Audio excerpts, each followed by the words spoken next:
Bueno, bienvenidos una vez más a una nueva entrega de Medicina y Algo Más podcast y en esta oportunidad tenemos nuevamente de invitado al doctor Ignacio Tarona y para recordarles, el doctor Ignacio Tarona es cirujano general egresado del Hospital Vargas de Caracas, cirujano oncólogo egresado del Instituto de Oncología Luis Racetti, y tiene un fellowship en cirugía laparoscópica avanzada en el Hospital Le Molinet de la Universidad de Torino, Italia. Además es cirujano hepático sí, es cirujano hepático, pero estuvo trabajando en el programa metropolitano de trasplante hepático en Caracas.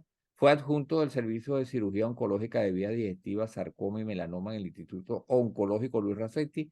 Además, fue coordinador de la sección de Oncología de Vías Digestivas del posgrado de cirugía del Instituto Oncológico Luis Racetti. Tiene un fellowship de cirugía oncológica y cirugía robótica en el MD Anderson Cancer Center de Madrid y actualmente se desempeña como facultativo especialista en el área de cirugía general y aparatos digestivos del Hospital de la ciudad de Coria Cáceres, Extremadura, España.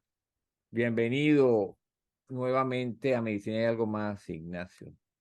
Hola Alejandro, ¿qué tal? Pues gracias nuevamente por la invitación para poner un granito más de arena aquí en este programa tuyo que ya me has dicho que llevas por los 80 presentaciones ya y que lleva ya 4 años. Te felicito, has sido constante en tu podcast y me parece excelente la labor que estás haciendo.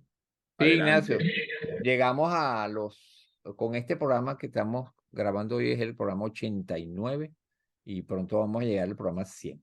Entonces, siguiendo la línea de una serie de podcasts que van a tratar sobre prevención y cáncer, ya hicimos uno con nuestro compañero mm, eh, sobre cáncer de la mujer y prevención. Ujú. Y en este momento vamos a hablar sobre prevención y cáncer del aparato digestivo. Vale, Entonces, perfecto. la primera pregunta en relación a eso es, ¿cuáles son los tipos de cáncer del aparato digestivo más frecuentes? Por frecuencia está en primer lugar el cáncer colorectal. Es Ok, el cáncer más frecuente y el cáncer colorectal por factores pronósticos, epidemiología, clínica, tratamiento, etcétera, pues lo debemos dividir en colon y recto. Son dos perfecto. órganos diferentes. En segundo lugar, dependiendo de dónde estemos, si es país occidental o asiático, pues hay diferencias geográficas en cuanto al estómago, el cáncer gástrico. El cáncer gástrico se caracteriza por ser de una distribución geográfica un poco diferente en los países asiáticos y en los países, en los Estados Unidos, que es menos frecuente que en países de América del Sur, por ejemplo, en donde la literatura pone inclusive a Venezuela, nuestro país, en el área de los Andes, con una incidencia epidemiológica endémico importante donde hay una prevención.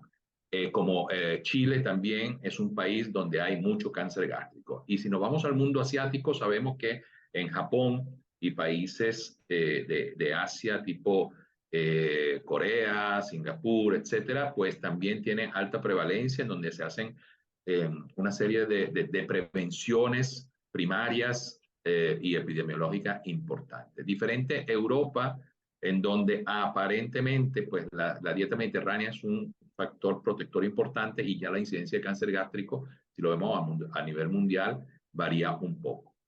Luego, pues el hígado y el páncreas han tenido una curva creciente en cuanto a frecuencia.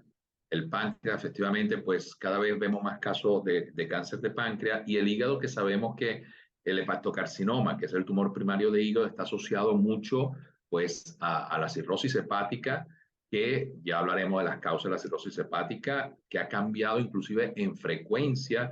Anteriormente eran las hepatitis, ya no son las hepatitis porque están controladas, vacunada la hepatitis B, tratamiento de la hepatitis C que prácticamente se hacen con cargas negativas las virales.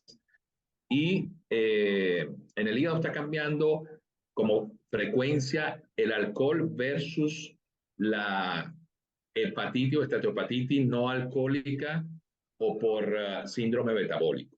Eso lo vamos a precisar pues una vez que esté en el hígado como tal.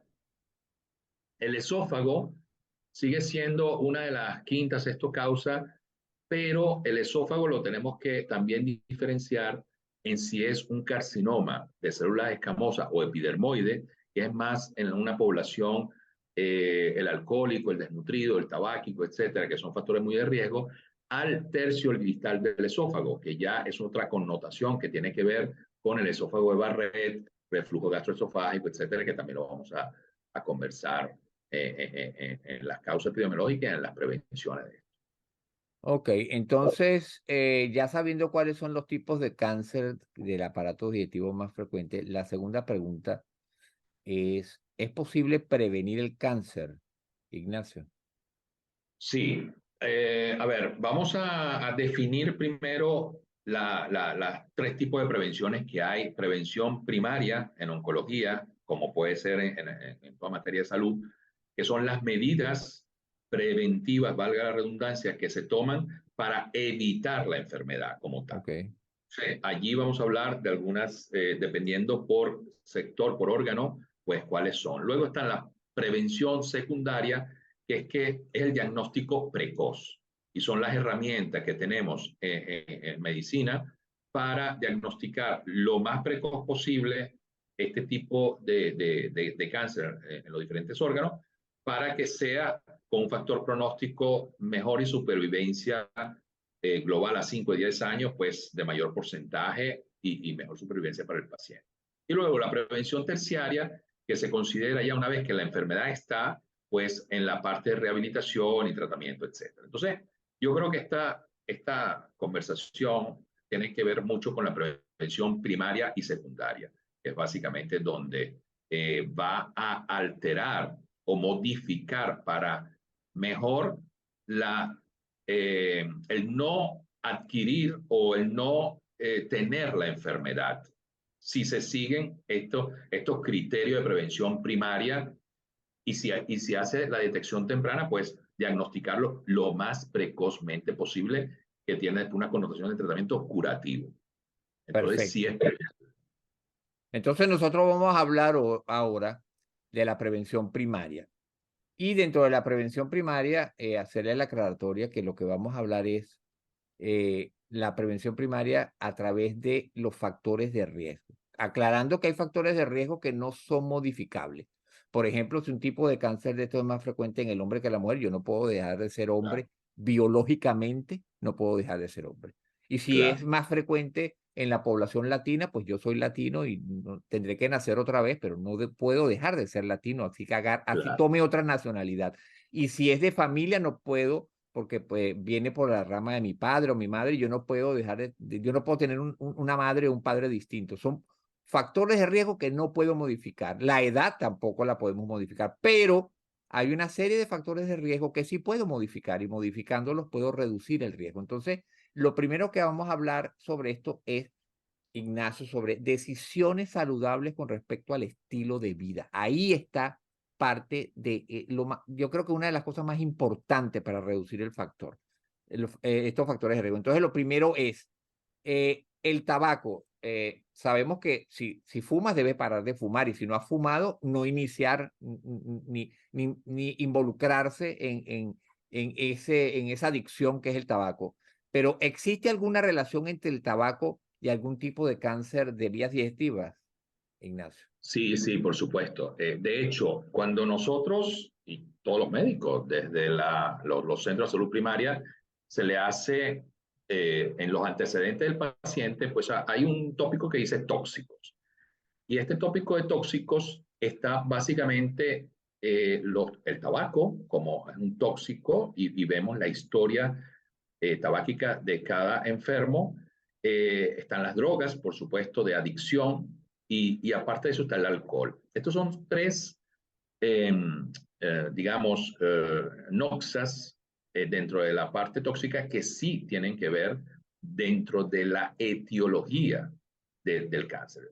El tabáquico, por supuesto, ya hablamos, esófago es un órgano en donde el riesgo de hacer un cáncer esofágico aumenta muchísimo más, de 10 a 20 veces más que una persona que no fuma versus un fumador.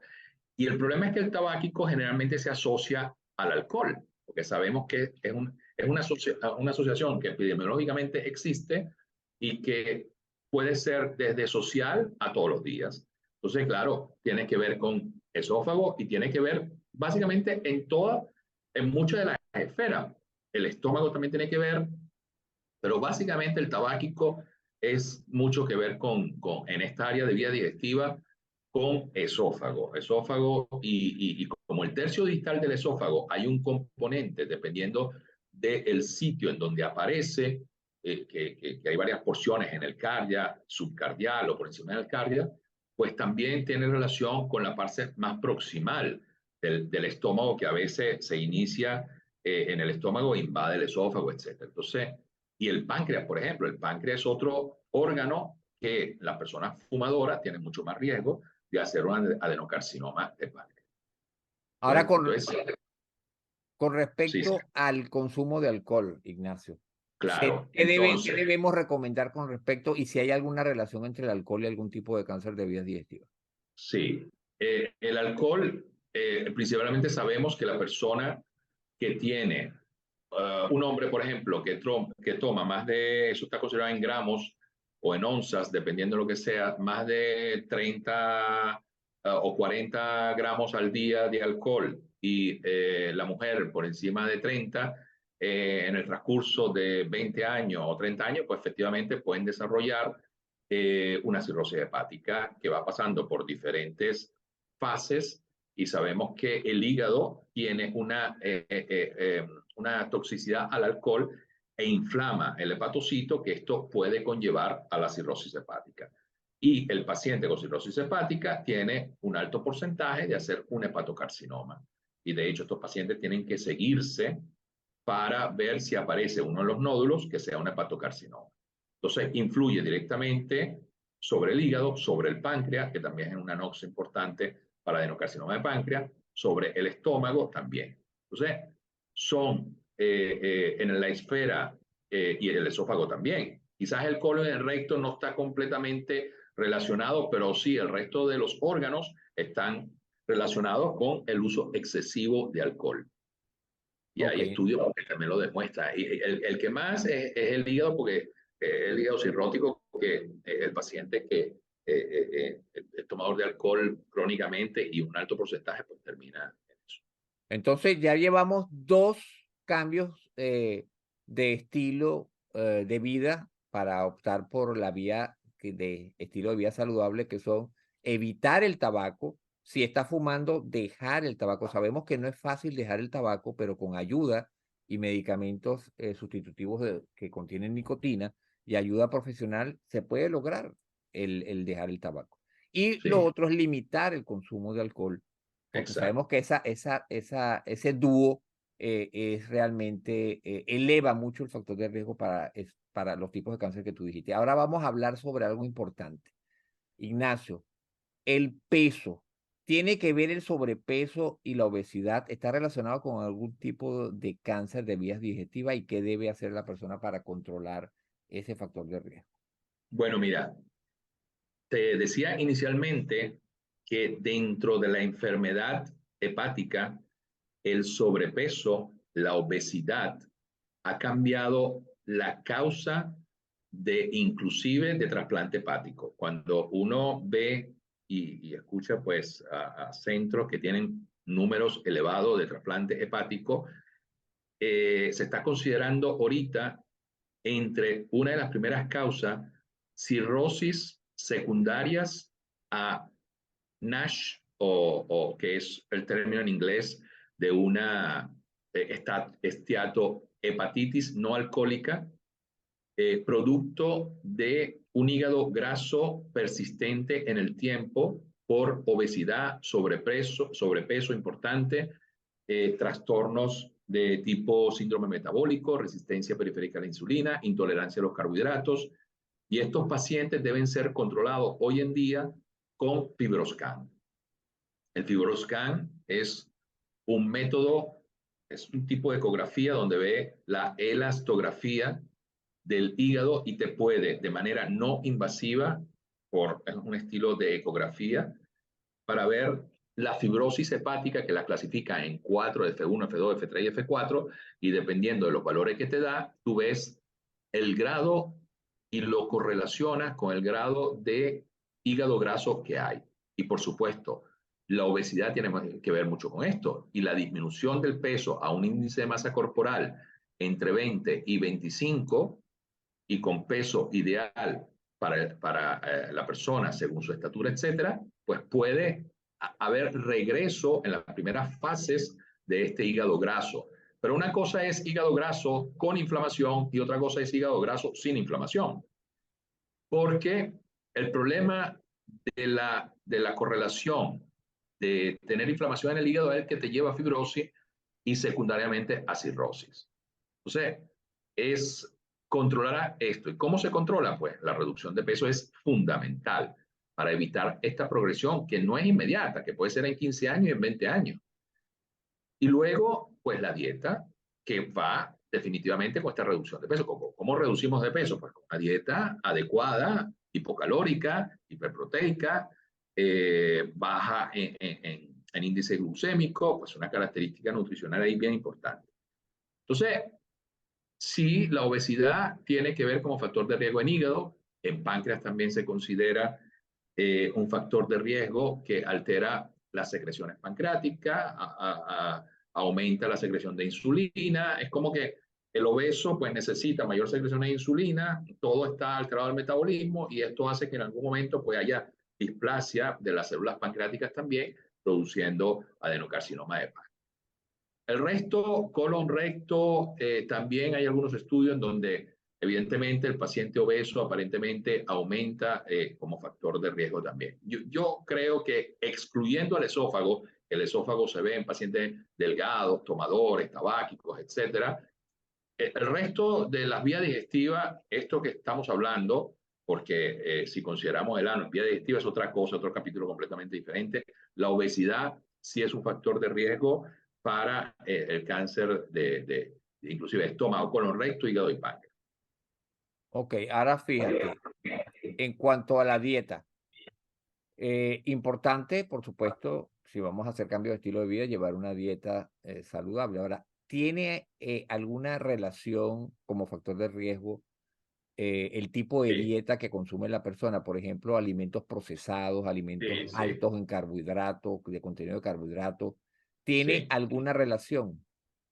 Sí, definitivamente. Mira, en estómago, por ejemplo, en estómago, la dieta que sea rica en verduras, frutas, que tiene mucho que ver con frutos secos y todo lo que son dieta mediterránea, esto protege mucho con respecto al cáncer gástrico. Y luego, una dieta rica en fibra y también con estos cambios baja en grasa, más en omega 3, en pescado, baja en carne roja, también tiene que ver con el cáncer colorectal.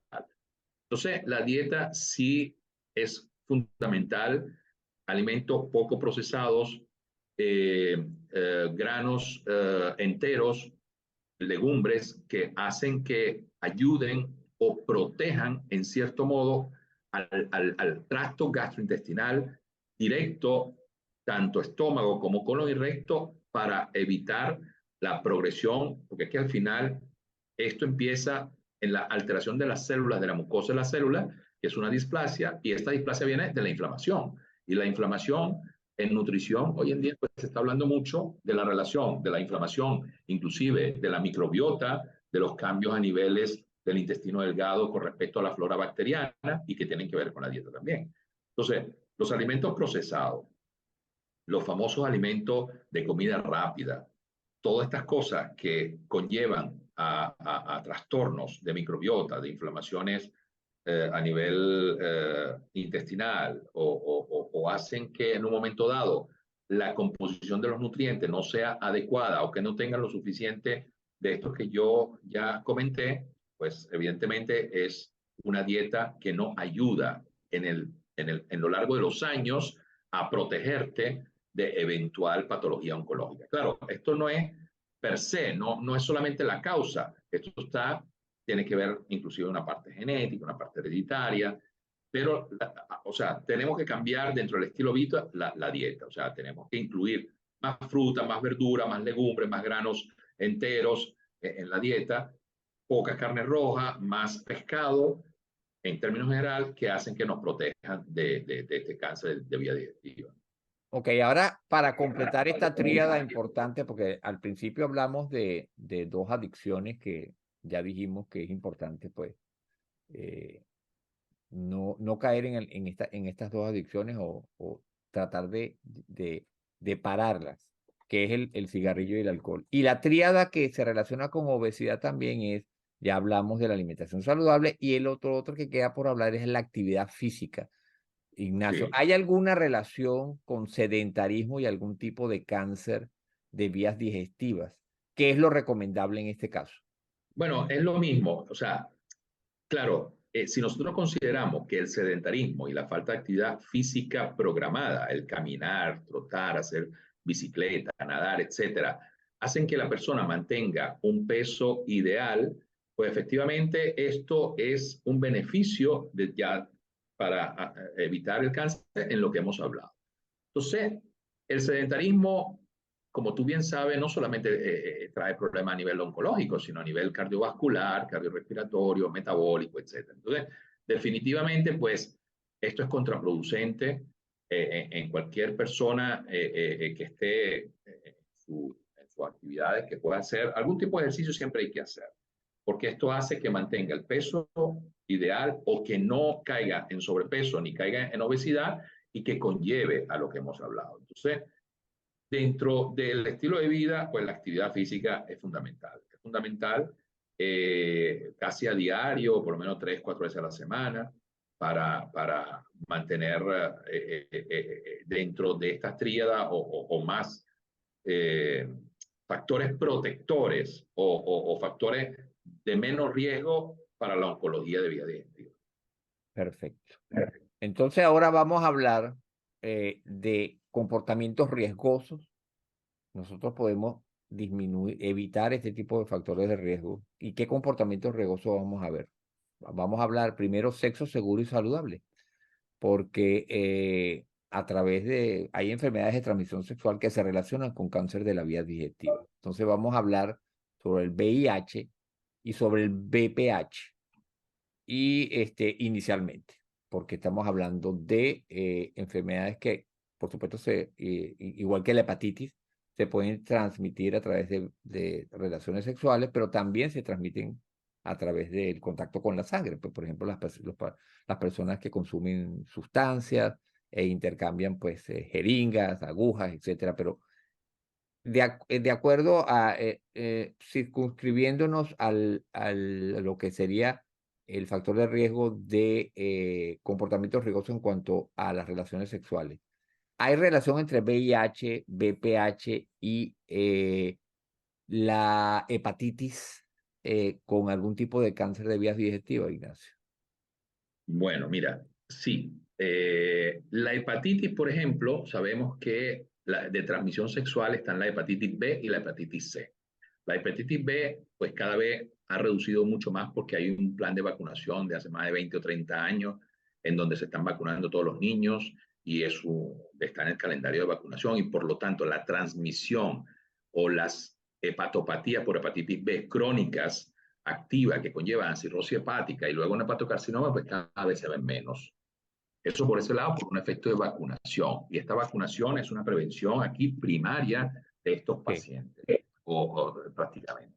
La hepatitis C, que no tiene vacuna, que también es transmitida por relaciones sexuales y además no protegida y además por, como tú bien dijiste, por transfusiones sanguíneas o contacto, pinchazo con personas de hepatitis C, quizás se sigue viendo más, pero en los últimos 10 años ha reducido mucho la incidencia porque el tratamiento en la hepatitis C de antiviral pues, ha sido muy efectiva y hay muchos pacientes con hepatitis C que negativizan o no detectan la carga viral y se hacen no contagiables.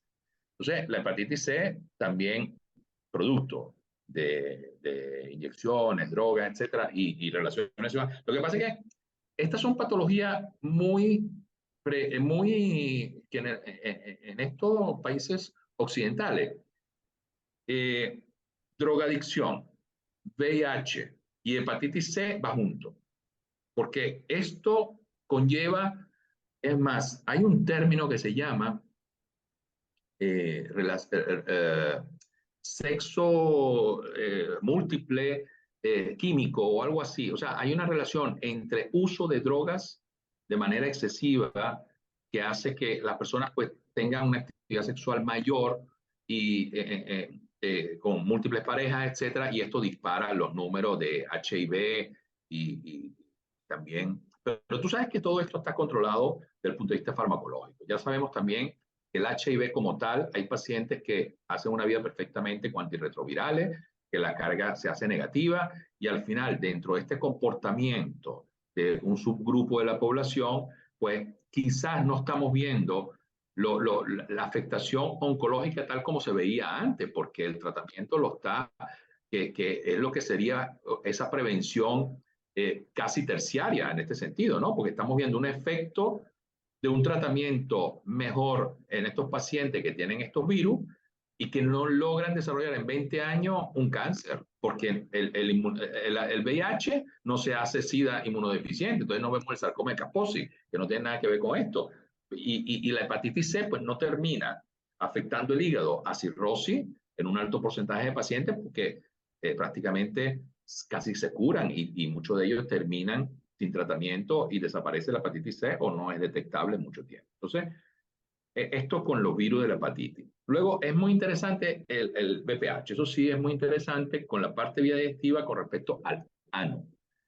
Entonces, el VPH es un virus que tiene vacuna como prevención primaria también y que ahí en el calendario también se vacuna a los niños, niñas, púberes, prepúberes y ahorita ha aumentado la edad, como tú ya viste en la parte de la mujer, creo que hasta los 25 años, inclusive teniendo relaciones sexuales, porque antes se decía que el VPH se lo pone solamente a los que no habían iniciado la actividad sexual, pero ahorita en mujeres a los que han iniciado la actividad sexual.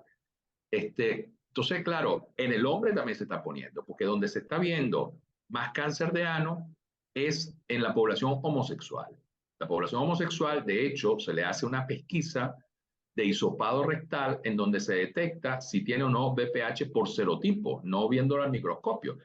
Inclusive, cuando debiste haber hecho la charla con nuestro amigo Giovanni en prevención primaria, se dio haber hablado un poco que en Europa se hacen las pesquisas de cuello uterino haciendo serología Sí. VPH antes del Papa Nicolau, porque ese subgrupo de pacientes positivos, que sabemos que hay virus de VPH oncológico o oncogénico y no oncogénico, dependiendo del número. Entonces, lo mismo pasa con el ano. O sea, aquí en la población homosexual masculina debe hacerse una pesquisa en donde se hace hisopado rectal, hisopado anal, para ver si tiene VPH. Y esos pacientes tienen que seguirse de cerca si son oncogénicos, porque pueden desarrollar en las relaciones homosexuales anales, pues un cáncer de ano.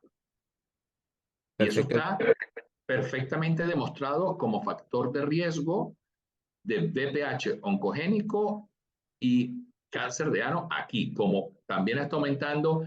Y te puedo decir una cifra. Aquí, por ejemplo, recientemente, inclusive lo dijeron por televisión, las enfermedades de transmisión sexual, hace 10 años, una gonorrea era el 5% de la población, ahora ya están montados en 40%. O sea, una cosa que tú dices, bueno, pero la sífilis, que son enfermedades que nosotros quizás no habíamos visto nunca, pues se está viendo mucha sífilis aquí, hasta una incidencia aumentada hasta cercano al 40%. Y claro, el VPH también está metido en ello, porque tiene que ver una educación sexual, protección, etcétera, o quizás un libertinaje un poco más en eso. Sí, en eso que tú decías, y fíjate que ya tú adelantaste lo que era el próximo paso de prevención, que son las vacunas, en este caso la vacuna de hepatitis B, la vacuna para VPH, que son ciertamente vacunas que previenen el cáncer de, como tú dijiste, de ano, inclusive BPH también te involucra en la orofaringe y el esófago. Claro, claro, claro. Este, pero el traer acá lo del comportamiento riesgoso era mucho que ver con lo que tú dices también, porque eso que tú dijiste de la sustancia, cuando las personas ingieren sustancia, ojo, sustancia estoy hablando de cualquier sustancia, incluida el alcohol. Cuando las personas ingieren cualquier tipo de sustancia, tienen cambios de comportamiento en cuanto a lo sexual. Adquieren comportamientos riesgosos. ¿Qué quiere decir eso? Lo que tú dijiste, no se Mm, protegen, se les olvida ponerse el preservativo, tienen relaciones con múltiples parejas, entonces entran en un círculo de alto riesgo, más aún si consumen sustancias. Entonces, la sí, idea es, ¿por qué hablar de sexo seguro y saludable, además de la vacuna? Porque, ojo, lo que pasa es que la persona que no se protege, tiene comportamiento riesgoso, adquiere el VIH, adquiere el virus de la hepatitis y no se da cuenta. Porque digamos que tiene una primera etapa que es sintomática, que hasta se parece a un flu, a una gripe, y después de eso no tiene sintomatología. Y si la persona no se hace un despistaje de VIH, no se va a enterar que tiene VIH hasta dentro de 8 años, cuando ya exacto, probablemente el tratamiento pues es más difícil que pueda tener una carga viral indetectable. Entonces, por eso es lo importante de protegerse. Y también el VPH, tú puedes tener personas, y lo importante de esto, Ignacio, es saber a los muchachos, a los jóvenes, que la mayoría de las infecciones de transmisión sexual no dan síntomas. El síntoma más importante es que no tienen síntomas, no pueden saber si la persona lo tiene, no pueden claro, viendo sus órganos genitales externos, no pueden percatarse de eso, salvo que sea, por supuesto, tenga verrugas la muchacha o el muchacho, pero si no, claro. no se pueden percatar. Entonces, no se confíen, usen protección durante las relaciones sexuales, más si lo tienen con Bueno, múltiples parejas. lo que tú dices es tan cierto que ha aumentado en más de un 30% el cáncer orofaringio por sexo oral por VPH. Eso está Sí. demostrado. Y aquí en Europa igual se habla de esa cifra. Entonces, claro, el problema está, esperemos que las vacunaciones cambien en los próximos 10, 15 años y reduzcan la incidencia, porque al final la prevención primaria tiene que ver con reducción de incidencias de la enfermedad, de que no ocurra. Y sin embargo, estamos viendo cifras que tienen que ver con el virus del VPH que todavía, a pesar de las vacunaciones, no está del todo controlado. Quizás cuello uterino más que otro, porque claro, hay otros factores también. Porque tú agarras, por ejemplo, el cáncer orofaringio no tiene que ver solamente el VPH, entonces tiene que ver también el tabáquico, tiene que ver el alcohol, y al final, pues como tú dices, se une un poco todo y eso aumenta la incidencia. Ahora, en cuanto a la quimioprevención, Ignacio, ¿hay algunos medicamentos, existen medicamentos que se puedan dar para poder prevenir algún tipo de cáncer en vías digestivas? ¿Existe o no hay? Mira, nosotros en la práctica realmente no manejamos quimioprevención como pudiera ser en mama, muy diferente, en cáncer de vía digestiva. Y creo que los digestólogos, los gastroenterólogos tampoco. Nosotros en cirugía por lo menos no lo hay. Se habla de los antiinflamatorios no esteroideos o el uso de la aspirina, por ejemplo, de manera crónica que puede, y de alguna manera hay algunos estudios también de cohorte, etcétera, que a 15, 20 años parece que reducen el riesgo de carcinoma colorectal. E inclusive un poco de estómago también. Lo otro, hay suplementos tipo vitamina o tipo antioxidantes que también se dan y tiene que ver también en algunos estudios en donde parece proteger un poco en cáncer de estómago, en cáncer colorectal. Pero hablar de una quimioprevención como tal, que la definición es, tú te tomas esta pastilla dependiendo de la sustancia que sea, y entonces está demostrado, por ejemplo, tú en mamas sí hablas de quimioprevención, en donde hay factores genéticos, tú le das inhibidores de estrógeno, protocolo de quimioprevención por 1 año, 2 o 3 años, y sabes que ese paciente pues va a tener una menor incidencia de riesgo en cáncer de mama. Pero aquí no está tan definido eso, la verdad. O sea, yo creo que hay otros factores de lo que hemos hablado mucho más de peso que hablar de quimioprevención como tal aquí en vía digestiva. Ahora vamos a hablar del otro paso, que es la otra posibilidad, son Ignacio, cirugías para disminuir el Discúlpame, riesgo. Entonces, ahí tendríamos, un dígalo. momento. Bueno, y una cosa que se nos había olvidado, Ignacio, hablando de procesos infecciosos, Helicobacter pylori y cáncer de vías digestivas, ¿qué hay? ¿Qué nos puedes decir sobre eso? Bueno, ajá, entonces, esto sí es muy importante para el cáncer de estómago, Alejandro.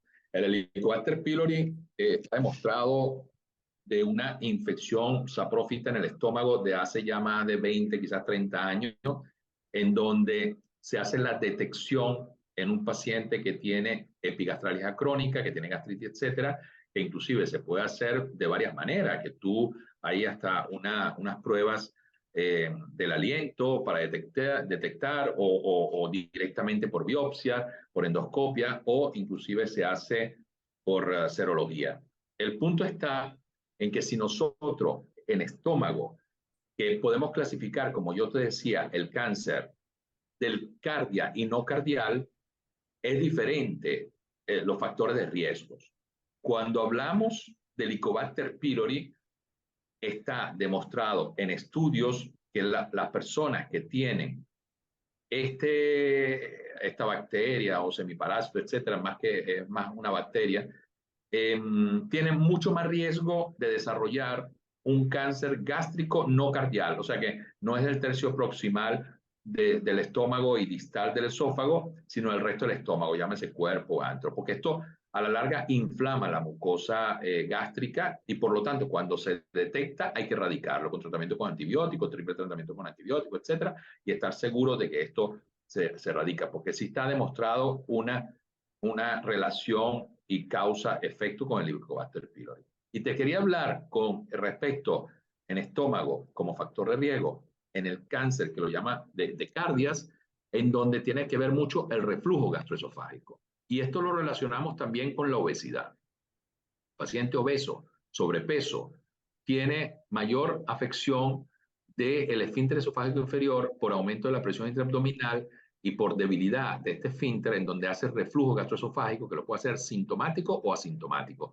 Y esto puede conllevar esofagitis crónica que a su vez conlleva a esófago de Barrett no diagnosticado y que puede desarrollar pues un adenocarcinoma del tercio distal del esófago que tiene en relación con el cardio. Entonces, aquí no influye el Helicobacter pylori, pero sí influye el reflujo gastroesofágico. Entonces, hay que reducir de peso también, hay que reducir la obesidad para reducir el efecto de reflujo gastroesofágico antes de, con tratamiento, lo mismo que hemos hablado, la dieta, luego se necesita tratamiento médico, etcétera. Pero sí, estos son factores de riesgo también para esta zona de la vía digestiva.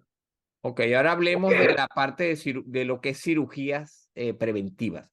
Entonces aquí, sabiendo que los pólipos, Ignacio, de por sí son un factor de riesgo para el cáncer de colon, ¿qué nos puedes hablar de cirugías preventivas como es la polipectomía, que se puede hacer transendoscópica, o incluso la cirugía de invasión mínima para pólipos que son más grandes y no se pueden extirpar a través de la endoscopia? ¿Qué nos puedes decir estos métodos quirúrgicos como métodos, como modos de prevención para disminuir el riesgo de cáncer de colon?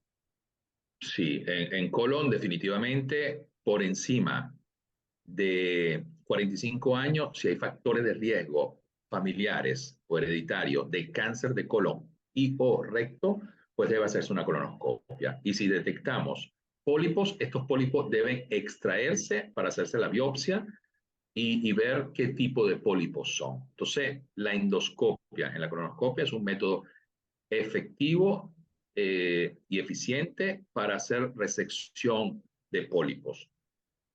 Entonces, de estos pólipos los hay con tallo o sésiles. Muchas veces los sésiles, que son los que no tienen tallo, los planos, si son muy grandes, pues a veces no se pueden resecar del todo por endoscopia y son los que se le toma biopsia y son los pólipos que eventualmente irían después a una resección segmentaria del colon, que se puede hacer por la laparoscopia con cirugía mínimamente invasiva. ¿Por qué hay que resecar estos pólipos? Porque muchas veces estos pólipos tienen a pesar de que son displasias de bajo grado y son de tamaño grande, 3, 4 centímetros, que no se pueden resecar todos, nosotros tenemos muchos pacientes que le hacemos colectomías parciales de derecha, transverso e izquierda por la paroscopia, porque tienen pólipo que el gastroenterólogo no lo puede resecar, pero necesitamos resecar el segmento de colon y mandar a analizar esto. Y si ese pólipo en la biopsia dice que hay un foco de displasia de alto grado, estos pacientes cuando los operamos directamente con criterios oncológicos, porque en el 90% de estos pacientes con displasia de alto grado tienen un cáncer de colon. Entonces ya sale operado completo como si con criterio oncológico en la colectomía que también se hace por la paroscopia. Y por Perfecto. supuesto, hay unos patrones de seguimiento en colonoscopia. Si le hace una colonoscopia y reseca uno o más pólipos y son adenomas o hiperplasia y no son adenomas tubulovellosos, o sea, estos pacientes pues hay que seguirlos. Si es un adenoma tubulovelloso tiene mayor factor de riesgo para adenocarcinoma y si hay un factor hereditario, hay quienes siguen anualmente con colonoscopia. Pero si tú le haces una colonoscopia a un paciente y no tiene pólipo, pues hay centro o que dice hacer una nueva colonoscopia en 5 años, inclusive en 10 años, si no hay factores de riesgo. Entonces, sí es un procedimiento perfectamente que se hace en colon y Ok, recto también. brevemente, para pasar al próximo, sobre la proctocolectomía total en una entidad que no es frecuente, que es rara, que es la polipomatosis adenomatosa familiar. ¿Qué nos puedes Sí, decir? esto es una cirugía que se hace. Lo que pasa es que eh, hay una patología en donde un paciente que tenga una polipomatosis adenomatosa familiar, donde se considera que tiene más de 100 pólipos el colon, este paciente invariablemente va a ser un adenocarcinoma de colon. Entonces, una vez que se diagnostica a estos pacientes, si tenga 25 años, tenga 30 años, no vamos a esperar que haga el adenocarcinoma y esto es la indicación formal de una cirugía eh, eh, yo diría, eh, protectora para evitar que haga un cáncer de colon y se le hace una protocolectomía o una colectomía total y el recto, si no tiene pólipo, lo pudieras dejar, pero lo ideal es hacer una protocolectomía total con una iliorectoanastomosis en Perfecto. estos pacientes. Y Es la ojo, única forma. y ojo que todos estos procedimientos tienen sus complicaciones Sí, y la claro, persona que debe consultar a su proveedor médico claro, ante claro. cualquier Sí, sí. decisión que pueda tomar. Entonces, ahora vamos a hablar de la prevención secundaria. Pruebas de detección. Aquí no estamos previniendo el cáncer, lo que estamos haciendo es un diagnóstico temprano, porque mientras más temprano, mejor pronóstico va a tener y más chance de cura puede tener ese paciente y la sobrevida va a ser mayor. Entonces vamos a hablar en cuanto al cáncer de colon. ¿Qué medidas de detección existen? Háblanos sobre la más sencilla, que es la sangre oculta en heces, y después Mm. ya tú hablaste algo, adelantaste sobre la colonoscopia. Sí, en la práctica tenemos que ser prácticos aquí. Aquí se hacen unas pesquisas y yo diría el resto del mundo entero, pues en los centros de salud a nivel de atención primaria, en donde se hace sangre oculta en este. Y sabemos que es una prueba rápida, barata y el paciente, esto por encima de los 45, 50 años. El paciente que es positivo, esta sangre oculta en ese, un examen de ese normal y conseguimos sangre, pues este paciente hay que hacerle una colonoscopia. Y estos pacientes son los que se detectan lesiones tempranas, sean pólipo o sea cáncer en la colonoscopia. Entonces, esto está completamente aceptado y además se hace en la práctica sin ningún... Y tenemos pacientes que, muchos de ellos que empiezan así con sangre oculta en ese y luego se le hace una colonoscopia y tienen diagnóstico de un cáncer de colon, correcto.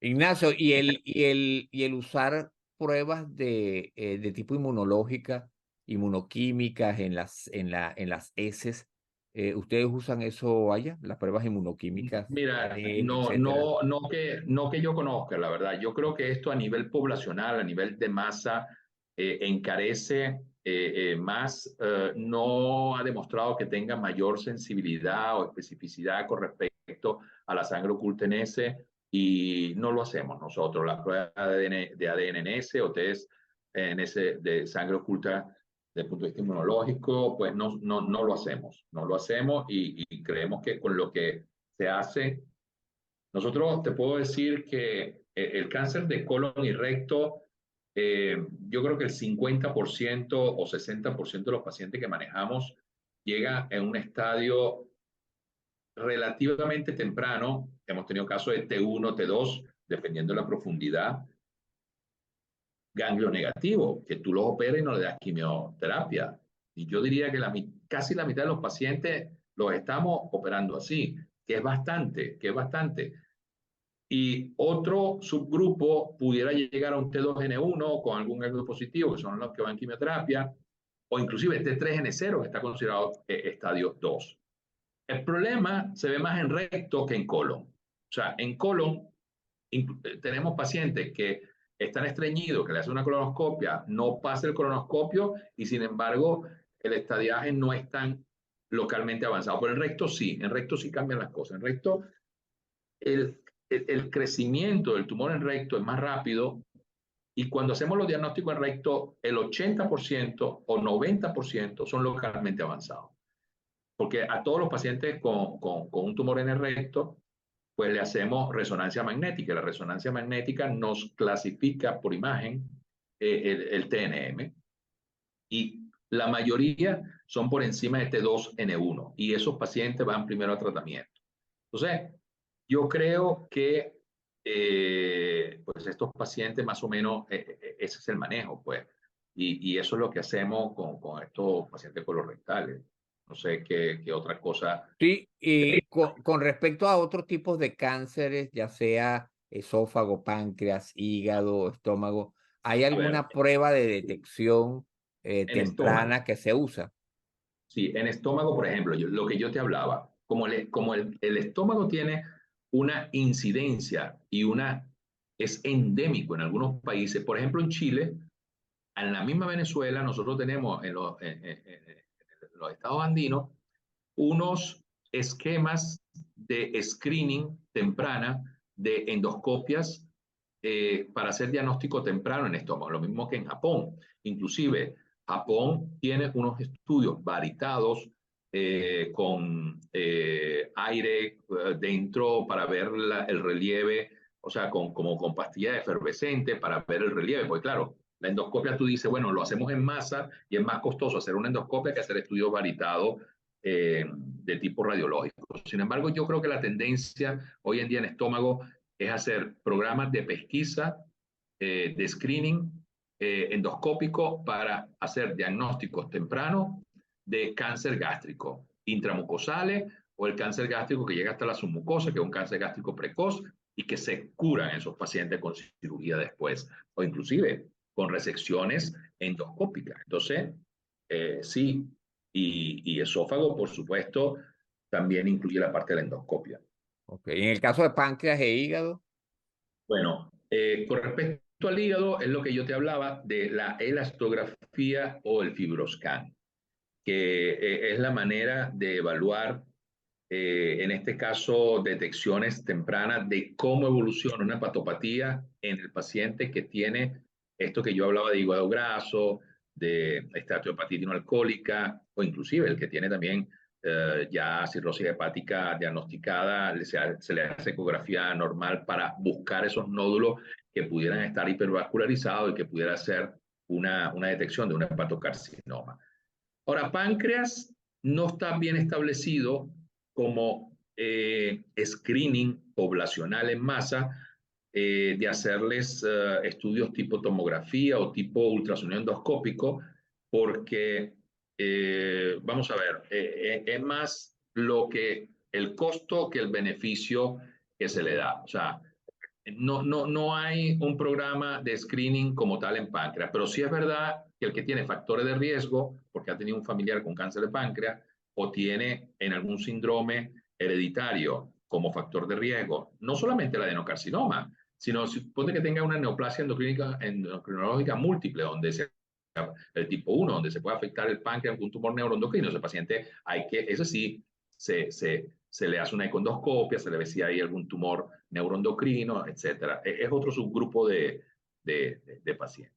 ok. Y ahora, para finalizar, Ignacio, ¿qué nos puedes decir tú de el uso de marcadores tumorales y pruebas genéticas como como vía para hacer diagnóstico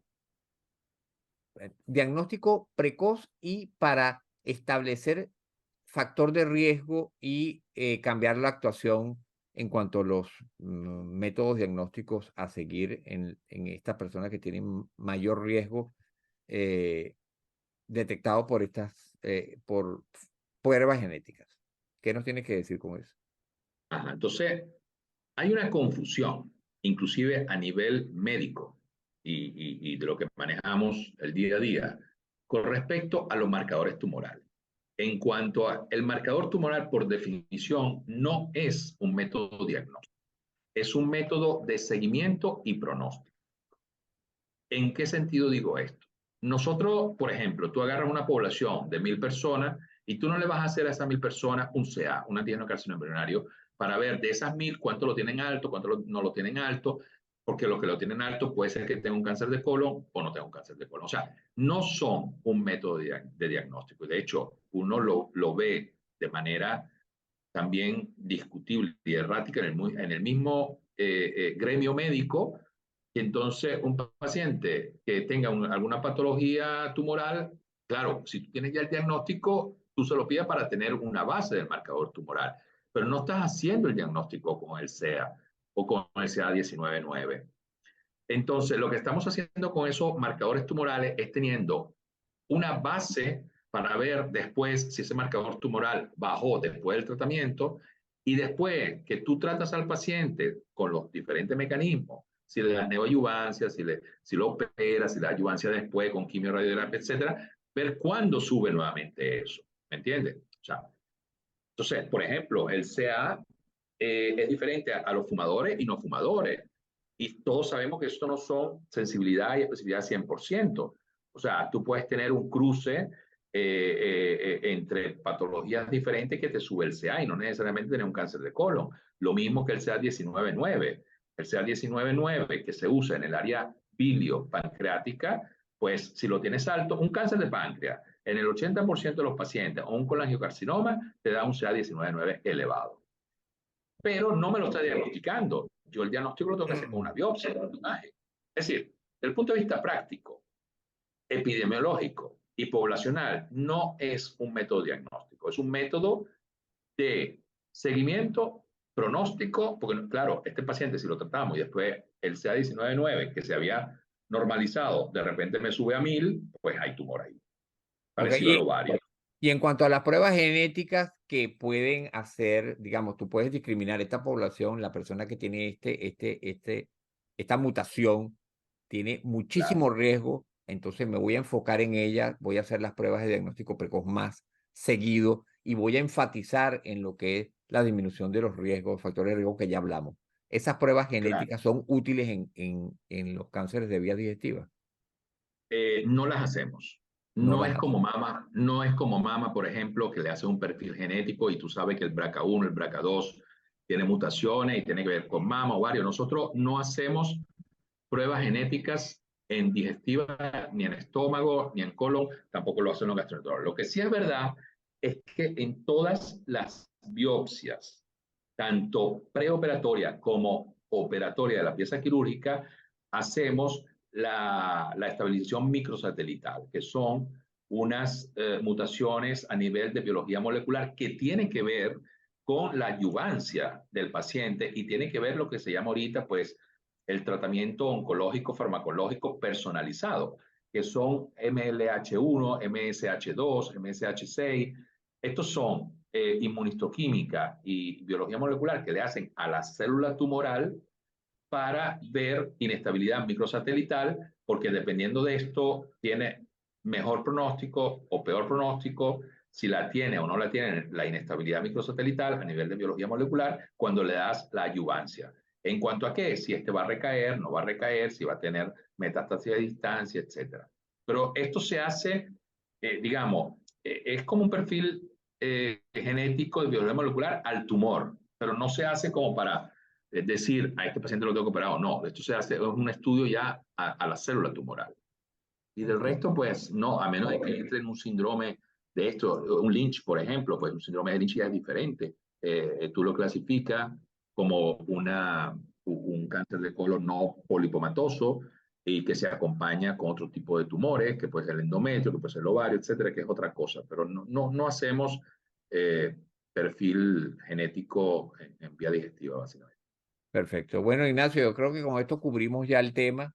No me queda más que agradecerte nuevamente tu presencia acá y recordarle a los que están viendo y oyendo el podcast que vamos a seguir con esta serie de prevención y cáncer, porque creemos, estamos convencidos, todos los que hacemos este podcast, como Ignacio, Giovanni el anterior y los que van a venir de invitados, estamos convencidos que esta es una manera que es económica y que es efectiva para disminuir la posibilidad de que aparezca el cáncer en las personas, más aún si tienen algún otro riesgo no modificable. Entonces, bueno, nada, gracias Ignacio por tu presencia acá y esperamos tenerte en otro programa pronto.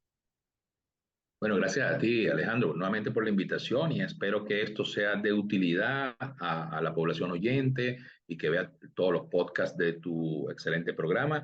Y lo más importante, esto es crear la sensibilidad en la población de todo lo que hemos conversado para efectivamente tratar de prevenir las enfermedades oncológicas que siguen siendo la segunda causa después de la enfermedad cardiovascular de mortalidad y la incidencia pues todo el tiempo aumenta y yo creo que hemos conversado de temas muy importantes para que la gente entienda que la obesidad, el sobrepeso, la dieta, tabáquico, alcohol, pues hay que cambiar el estilo de vida y que esto ayuda muchísimo a prevenir estas enfermedades. Ok. Gracias, Ignacio.